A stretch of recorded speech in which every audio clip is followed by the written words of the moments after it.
19 मार्च 1919 रात के 12:15 new Orlin के हर घर से जैज म्यूजिक की आवाज़ आ रही थी। डांस हॉल्स पैक थे, स्ट्रीट पे लोग नाच रहे थे, पूरा शहर सेलिब्रेशन कर रहा था। लेकिन सेलिब्रेशन किस चीज़ की? ये कोई सेलिब्रेशन नहीं थी, ये डर था। डर एक सीरियल किलर का, एक सीरियल किलर जिसके एक लेटर ने पूरे शहर को इतना डराया कि पूरा शहर सारी रात झूमता और गाता रहा। आखिर उस खत में ऐसा क्या लिखा हुआ था कि पूरा शहर उसके इशारों पे नाच रहा था? ये है mystery the axeman of New Orleans की। एक ऐसा कातिल जो कि कभी पकड़ा नहीं गया, एक ऐसा राज जो कभी सुलझाया नहीं गया। कौन था ये? कभी पकड़ा क्यों नहीं गया? इंसान था या कोई और?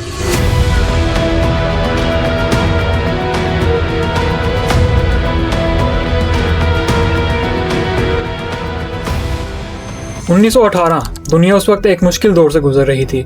वर्ल्ड वॉर 1 खत्म होने वाली थी। स्पेनिश फ्लू पेंडेमिक ने लाखों लोगों की जान ली थी। अमेरिका में डर और परेशानी का माहौल था। न्यू ऑर्लिन्स एक अजीब सा शहर था। अजीब इसलिए कि यहाँ अफ्रीकन अमेरिकन कल्चर, फ्रेंच और स्पेनिश कल्चर, इटालियन इमिग्रेंट्स सब रहते थे। ये वो शहर था जहाँ जैज म्यूजिक की पैदाइश हुई। लेकिन कुछ ही देर में इस शहर में कुछ बहुत बुरा होने वाला था। बात है 24 मई 1918 की। जोसेफ मैगियो और उसकी बीवी कैथरीन अपने घर में सो रहे थे, लेकिन वो नहीं जानते थे कि उनके साथ कुछ ऐसा होने वाला है जो पूरे शहर को डरा के रख देगा। जोसेफ एक इटालियन इमिग्रेंट था जो कि एक ग्रोसरी स्टोर चलाता था, एक आम सी मिडिल क्लास फैमिली। एक सुबह जोसेफ का भाई उसके घर आता है, दरवाजा नॉक करता है, लेकिन कोई जवाब नहीं मिलता। वो इंतजार करता है, कुछ देर बाद दोबारा नॉक करता है, लेकिन फिर कोई जवाब नहीं आता। भाई परेशान होता है और परेशानी में दरवाजा तोड़ देता है, और जो मंजर वो देखता है उसके पैरों तले जमीन निकल जाती है। वो देखता है कि जोसेफ और उसकी वाइफ दोनों ही अपने बेड पर खून में लथपथ पड़े थे। दोनों ही मर चुके थे, और उससे भी अजीब बात यह थी कि इनके सर कुल्हाड़ी से काट दिए गए थे। एक सीधी सादी मिडिल क्लास फैमिली, आखिर किसी की ऐसी क्या दुश्मनी थी कि इनके साथ ऐसा हुआ? ये सवाल था सबके जहन में। पुलिस ने जब इन्वेस्टिगेशन स्टार्ट की तो पता चला कि ये किलर घर के बैक डोर के पैनल को उतार के अंदर आया, चुपचाप, जिस वक्त फैमिली सो रही थी। दूसरी बात यह कि जो वेपन मैगियो फैमिली को मारने के लिए यूज किया गया वो उनकी अपनी कुल्हाड़ी थी। मतलब ये कि किलर खाली हाथ ही आया था। घर से कुछ भी चोरी नहीं हुआ, ना पैसे, ना कोई ज्वेलरी, कुछ भी नहीं। ये कोई रॉबरी नहीं थी, कत्ल था। पुलिस को लगा शायद ये कोई आइसोलेटेड इंसिडेंट है, लेकिन 28 जून 1918 मैगियो फैमिली इंसिडेंट के ठीक 35 दिन बाद एक और इंसिडेंट होता है। लुइस बेज्यूमर और उसकी फ्रेंड पे अटैक। 5 अगस्त जोसेफ रोमानो पे अटैक। 10 अगस्त मिसिज एडवर्ड शिनाइडर पर अटैक। लगातार 3 अटैक और होते हैं। सभी इटालियंस, सभी ग्रोसरी स्टोर्स के ओनर या उनके फैमिली मेंबर्स, सबके घर के पीछे का दरवाजा सेम तरीके से तोड़ा गया। पैटर्न क्लियर था, ये कोई आइसोलेटेड इंसिडेंट नहीं था। न्यू ऑर्लिन्स में एक सीरियल किलर ने अपनी दहशत फैला दी थी, लेकिन ये कोई भी ऑर्डिनरी किलर नहीं था, क्योंकि अब उसने आगे जो किया उस पर यकीन करना मुश्किल था। 19 मार्च 1919 न्यू ऑर्लिन्स के न्यूज़पेपर को एक खत मिला। लिखने वाला खुद को द एक्समैन बुला रहा था, और जो उस लेटर में लिखा था वो उन्होंने पब्लिश करने से पहले 100 बार सोचा, क्योंकि इससे पूरे शहर में डर की एक ऐसी लहर दौड़नी थी जिसका अंदाज़ा करना मुश्किल था, और आगे चलकर होता भी ऐसा ही है।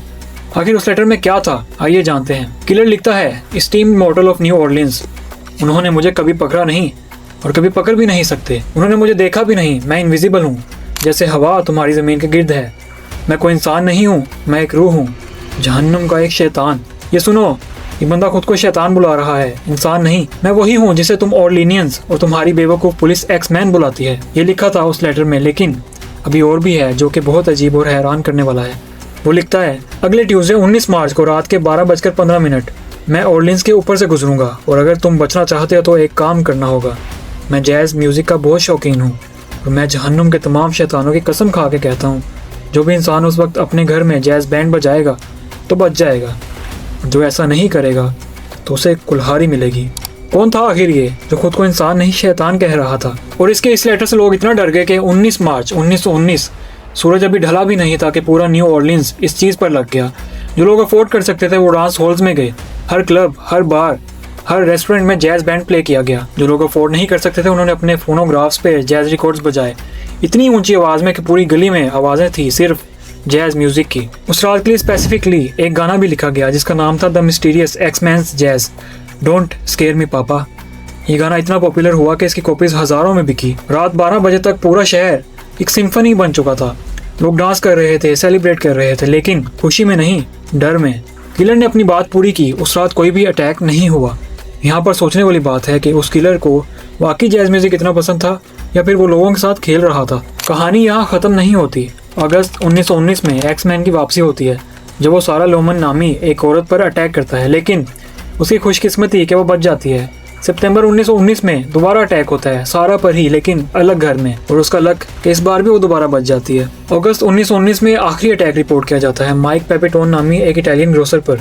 सेम मेथड, इस बार भी पीछे के दरवाजे को तोड़ा गया, कुल्हाड़ी से कत्ल किया गया। लेकिन इस बार एक चीज का फर्क था, इस अटैक के दौरान माइक की बीवी इस किलर को देख लेती है और चिल्ला उठती है, तो वो भाग जाता है। वो ज्यादा कुछ तो नहीं बता पाती किलर के बारे में, यही कि वो लंबा आदमी था, डार्क कपड़े पहने हुए थे।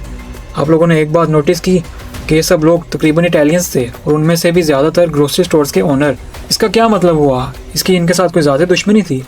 खैर, यहाँ से खतरनाक अटैक्स का सिलसिला ख़त्म हो जाता है, लेकिन आखिर ये गया कहाँ? पुलिस बहुत कोशिश करती है, लेकिन ये केस सॉल्व नहीं हो पाता। न्यू ऑरलिन्स फिर से नॉर्मल होने लगता है, लोगों की लाइफ नॉर्मल हो जाती है। दिसंबर 1919, लास्ट अटैक के 2 महीने बाद एक दिन दिहाड़े पब्लिक स्ट्रीट पर एक औरत किसी को गोली मार देती है, जिसका नाम था इस्थर पेपिटोन। वही औरत जिसने अपने शोहर माइक को मरते हुए देखा था। जिस आदमी को उसने मारा उसका नाम जोसेफ मम्फ्रे बताया गया। जब इस औरत से पूछा गया कि इसने ऐसा क्यों किया, तो उसने कहा कि यही था एक्समैन जिसने मेरे शोहर को मारा। पुलिस जब जोसेफ मम्फ्रे का क्रिमिनल रिकॉर्ड चेक करती है, तो जो पता चलता है वो शॉकिंग था। जोसेफ का क्रिमिनल रिकॉर्ड मिलता है पैटी क्राइम्स, बर्गलैरीज, लेकिन इससे भी हैरान कर देने वाली बात यह थी कि जब न्यू ऑरलिन में एक्समैन अटैक्स रुके तो जोसेफ जेल में था। जब जोसेफ जेल से छूटा तो अटैक दोबारा स्टार्ट हुए। टाइमिंग बिल्कुल परफेक्टली मैच कर रही थी। क्या ये कोई इत्तेफाक था या सच में जोसेफ मम्फ्रे ही एक्समैन था? जब इस्थर को कोर्ट में ट्रायल के लिए लाया गया तो उसे गिल्टी प्रूव करके मर्डर चार्ज में 10 साल की जेल सुना दी गई। लेकिन अवाम का रिएक्शन उसके हक में इतना स्ट्रॉन्ग था कि वो 3 साल बाद ही जेल से निकल आती है। क्या यहाँ पर ये मिस्ट्री सॉल्व हो गई? क्या एक्समैन मर चुका था? इसका कोई ऑफिशियल जवाब नहीं मिला। पुलिस ने इसे एक्समैन डिक्लेयर नहीं किया क्योंकि कोई सॉलिड एविडेंस नहीं था।